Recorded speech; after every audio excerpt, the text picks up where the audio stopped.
Good morning. So I found that when people are on board with one narrative, people that I talk to, they're usually on board with all the narratives. And the reverse is true. Once someone questions one narrative and they see through it and think it's bullshit, they start to question them all, or at least they're open to the possibility that what they're being told is a crock of shit, and they're more willing to hear an opposing view or a non-mainstream view because they've seen firsthand that the dominant narrative or whatever the majority was saying was BS. So in a nutshell, I would define a narrative as a scary story designed to just scare the shit out of people and get them to give up their liberty and their wealth, to turn it over, to say, do whatever you want to me, charge me whatever you want, just keep me safe because I'm scared and this is terrifying and I don't know what else to do. And it's worked repeatedly. You know, whatever empire, nation, state, whatever leader of a country, they've proven again and again that it's a successful formula for getting power and wealth. And so knowing this, narratives are continually either invented, like currently the past 2 years, like I didn't see it coming. I was like, wow, out of the blue, like that, it seemed invented, or they're repackaged, like it's been tried before and it happened before my time or before I was aware, before I was following. And so it, whether it's like global cooling, global warming, climate change, like the names may change, the details may change, but it's the same scheme, or it's basically a Ponzi scheme where those at the top benefit at the expense of everyone else. And there are usually elements of truth in every narrative. For example, the virus COVID narrative that people are going to get sick and die. Well, this is true. As a Western American society, we are sick. We're getting sicker. We're dying of preventable diseases. So there is truth to this. It has nothing to do with what they say it does, and the predictions, the alarm, all the stuff that they say is going to happen isn't caused by what they say it's caused, and what they say is going to happen, or their prevention, so-called cure, doesn't actually do anything. But nonetheless, the element of truth is there so that it gives some credibility to the narrative, the story, the alarmist, whatever it does to frighten people. Climate change. The climate is changing. We were in an ice age. Now it's warmer. The climate is always changing. They say change is the nature of the universe. So there's truth to that. Gun violence. Yeah, guns are used for violence. All kinds of weapons are used for violence. Sticks, stones, bare hands. So there's truth to that narrative that guns cause violence. So the markers, or the telltale signs of a narrative, are fear-mongering, and the proposed solution is taking away our rights and our wealth, or giving money to somebody else, loosening the congressional or federal government, whatever it is, purse strings, and spending lots of money on something. And they say that we have to act now. Imminent danger. If we don't act now, terrible things are going to happen. Emergency powers. We have to do it now. We can't wait. There's rarely or never a voice of calm, a voice of reason.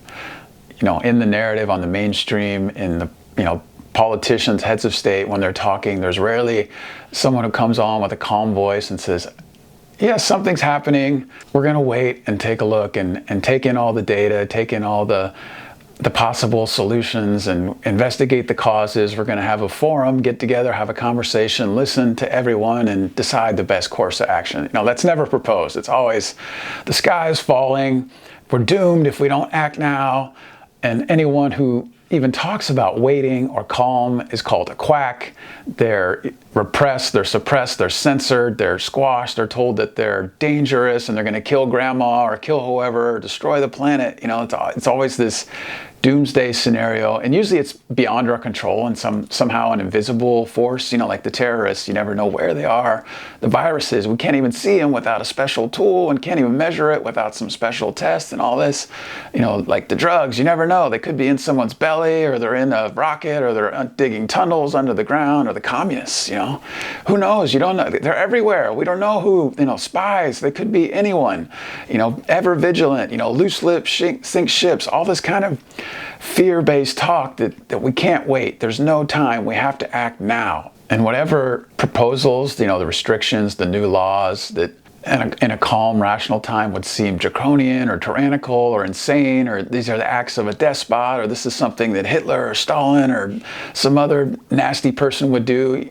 When they're proposed in the time of emergency, they're presented as these are reasonable, these are sensible, these are common sense. And then anyone who says, hey, wait a minute, like this has happened before, like they're painted as a quack, a nut job, a lunatic, dangerous, and we need to get them out of here.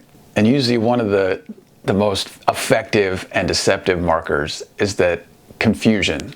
Make the problem so complicated and so detailed, technical, that nobody can really follow it. Even the experts, when they try to explain it, it doesn't make any sense, or it's so technical that it's difficult to debunk it. Basically, that's the whole point, to make it so confusing that the average person or lay person, whatever we want to call it, or even someone who studied it, still has a hard time understanding the depth of the deception. That's the whole point. In case in point, viruses. You can't even see them without special tools. And prior to whatever it was, 1930, they didn't even have the tools to look at whatever they claim it is. And back then it was considered like some invisible force. So they suspected something, but didn't have the tools to see whatever they suspected. That alone. And then the tests, all this testing, it's like, I don't have symptoms. I don't feel sick. Well, take a test. And it says, oh, hey, you're sick, but I don't feel sick. And so it's like, well, the test said, and we did this, and it did X amount of PCR and this and that. And it's like the average person can't question this thing, and it's set up as an expensive, complicated test by experts and trained people from these institutions, and so it makes it really difficult, both in the effect of the power of suggestion and placebos and stuff, to turn off the noise and to actually think through and see what's really going on. Money, monetary policy, the banking system, Federal Reserve, inflation, deflation, currency, digital currency, it's all super complicated and hard to understand and mysterious, and nobody really seems to know. And that's the obvious marker when it's confusion and it's not as simple. In other words, like gold, or the old ways of trading, wampum, whiskey, some hard goods. The point was that it's hard to get or hard to counterfeit, and easy to tell the value. You can buy gold, know it's gold. You can weigh it, so then we know how much gold we have. There's no sense of that it's counterfeit or how many, like dollars. It's printed on a printing press, or digital currency. It's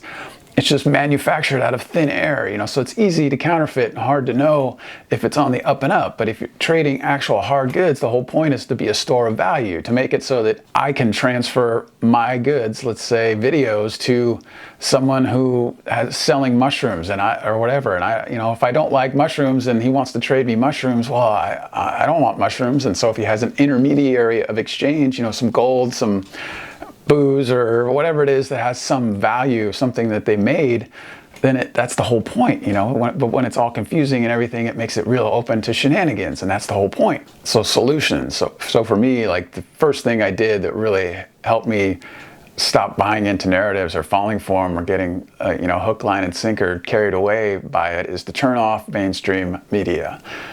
No news, no newspapers, corporate, social media, anything mainstream put out by dominant, big corporations, big institutions. Like, stop listening to that noise and just get my information locally. Go outside, look for myself, that kind of thing. And that helped me clear my head. And when I turned all that off and actually went outside, the narrative fell apart because I don't see it from my own eyes. I don't experience, I don't feel it. It's not real. If I actually go out into the world and live, the narrative falls apart. I don't experience the things that are being shown on the TV and the media, whether it's, shootings or viruses or terrorists or drugs.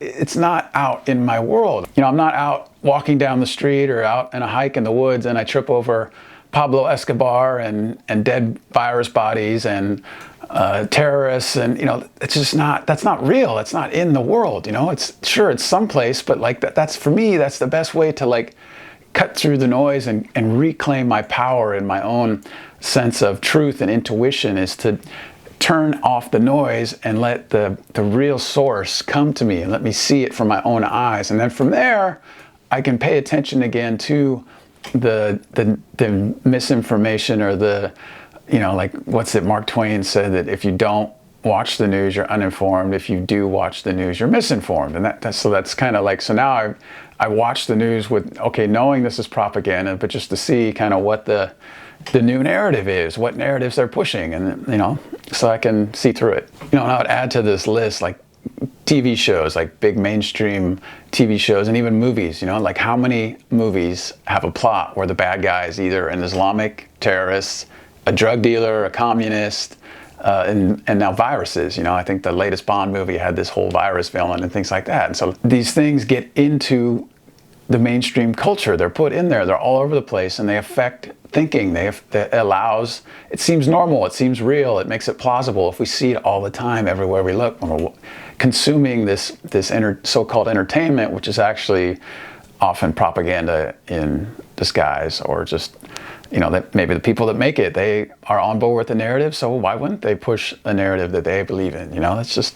And also movie, like the plot of it, I think it's called The Watchmen, and then Endgame, where, talk of like killing half the population or tens of millions of people, and just putting that idea out there as normal or as not horrific, and it has an effect on our thinking. People start to think that way. Oh, there's too many people. It's, scarcity. We got to get rid of all these bodies. There's too many, people, depopulation. Otherwise we're all screwed. That kind of thinking, Some of my spiritual teachers have talked about how like there's no such thing as too many bodies. Like we're all here for a purpose or reason. There's a benefit to having everyone here, or that like these are amazing times. There's something really special going on here on this planet at this time, and so all these souls are here. These spirit, incarnations are happening because people want to see it. This is where the party's at. Something amazing or big and special. A new Earth is coming, a new way of living. We're finally going to transform and start loving and living in harmony again, and everyone wants to be here for the party. So that is a much better, more empowering story. Or even if we call it a narrative, at least it's empowering. It's something that gives me power instead of robbing me of power. And knowing it's a story, I can choose to not believe it, and it's not acting at, that particular story, if we want to call it a narrative, isn't demanding that I give up my freedom or give up my money or act now or something bad's gonna happen. That, again, the telltale marker of a narrative. It's scary, designed to take away either, my liberty, control me, or take away my wealth, make someone else rich at my expense, turn me into a slave, a robot, that kind of thing. That's the whole point. And when I watch quality entertainment or entertainment that feeds my soul, I feel it. I feel connected. There's a certain pace and a emotion and a sense of calm that I feel watching it, and connected, and much different than like the stuff where my heart rate's up, my blood pressure's up, I'm feeling anxious, it's the, at the edge of your seat kind of thing, and it's a real emotional roller coaster, and I have trouble sleeping afterward, and I think, like, big difference. Another marker or sign of a narrative is the proposed solutions actually make the problem worse, as in the health narrative, the idea that staying inside, separating yourself from other humans, isolating, putting stuff on our face, breathing toxic off-gassing in a room, poor oxygen, no sunlight, eating processed food, delivering, junk food basically is somehow, that's the advice we're given, or that's what we're told, and it's okay to do this, wearing a mask for, 10 hours or whatever. Somehow this is going to be healthy, while ignoring actual solutions. Or like McCarthyism and the communist threat, and like how, how do you define communism? Well, they told us that they're going to destroy our way of life, and basically, big government everywhere telling us what to do, blah, blah, blah. And then what is McCarthyism? It's big government telling us what to do, blackballing people, telling people who you can and can't hire, and who's in and who's out. And it's like, hello, they're claiming not to be something, but actually, or we should be afraid of something, and then they're actually doing the thing that we're supposed to be afraid of, claiming that our health is at risk, and then advocating to make us sick, be less healthy. Actual health, what does it look like? Eat as close to local wild foods. Move, go for a walk outside. Real simple. Don't poison ourselves. Have healthy expression of emotions and thoughts instead of repression and squashing things, not being allowed to think or feel. And, it's super basic, again, calm, reasonable. It's okay. We got time. On the official health narrative, it's super complex. There are entire books and university courses on virology and contagion and all the medical system. You have to go to school for 8 years or whatever it is and do these long residencies and all this stuff just to learn what health is. And whereas 100, 200 years ago, it was real basic. Simple stuff. And it was free or cheap. Didn't have to spend $1 bajillion on pills and surgeries and hospitals and medical degrees and all this stuff. And one of the spiritual or, quantum physics, I don't know what you want to call it, but the idea that all problems have a solution built in. It's like, the yin yang, the light and dark, night and day, up and down, hot, cold, life and death. The idea of polarity is built into life, into the fabric of the universe. And if there's a problem, there's a solution. You can't have one without the other.